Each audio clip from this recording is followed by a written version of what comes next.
అంటే కన్నప్ప విషయంలో అసలు ఇలా కూడా ఉండదు అని చెప్పి చాలామంది అనుకున్నారు. చాలామంది హిట్టు ఇది బాగుంది అని చెప్పేసి కూడా నమ్మే పరిస్థితి లేదు. రెవెన్యూ పర్లేదు, ప్రభాస్ వల్ల ఎఫెక్ట్ వల్ల కూడా మంచి ఓపెనింగ్ వచ్చింది అన్నారు. అంటే ఇది ఒక సర్ప్రైజ్ లాగానే చాలామంది ఫీల్ అయ్యారు. బట్ మీరు ఇంకొంచెం దానికి అవకాశం ఉంది అని చెప్పేసి అంటున్నారు.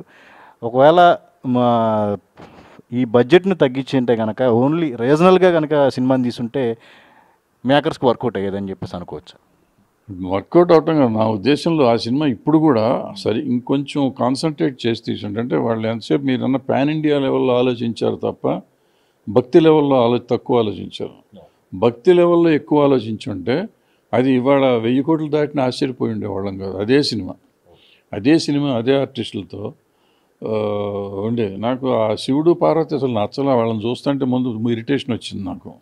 మిగతా వాళ్ళందరూ బాగున్నారు ఆ సినిమాలో. ఆ శివుడు పార్వతి మాత్రం ఏంటో అసలు ఎక్కడి నుంచి తెచ్చిపెట్టారో పెట్టినట్టు ఉన్నారు వాళ్ళు బాగాలేదు. అది ఇంకోటి ఏంటంటే మీకు అన్నమయ్యకి ఒక ఆలోచన చేశాడు ఆయన. ఆ సినిక్ ఆర్డర్ పెట్టారు. దేవుడు వెంకటేశ్వర స్వామిను ఆయన భార్యలో కూర్చొని కథను నడిపిస్తూ ఉంటారు. నరేష్ను వాళ్ళు ఏది చెప్తే అది జరుగుతూ ఉంటాం సినిమాలో.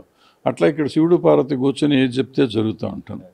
సో అది అవుట్డేట్ అయిపోయింది. అప్పటికి ఆయన చేశారు, ఆ రోజుకి అన్నమయ్య అయిపోయింది. ఈ రోజుకి అది అవసరం లేదు. మనకి కన్నప్ప కథ మనకు బాగా ఆల్రెడీ తెలుసు. ఏం చేయాలో అది సరిగ్గా చేసి ఉంటే ఇంకా బాగుండేది. బట్ ఏదైనా కానీ we should appreciate producer and director Vishnu కూడా బాగా తీశారు, బాగా కష్టపడ్డారు, విపరీతమైన కష్టపడ్డారు. ఆ కష్టానికి తగ్గ ఫలితం అయితే నిజంగా థియేట్రికల్గా అంత రాలేదు. ఓపెనింగ్ వచ్చి కొంచెం అట్లీస్ట్ మనశ్శాంతిని కలిగించింది. ప్లస్ అంత ట్రోల్ చేసిన సినిమాకి బ్యాడ్ రిపోర్ట్ లేదు, పర్వాలేదు ఒకసారి చూడండి అన్నారు.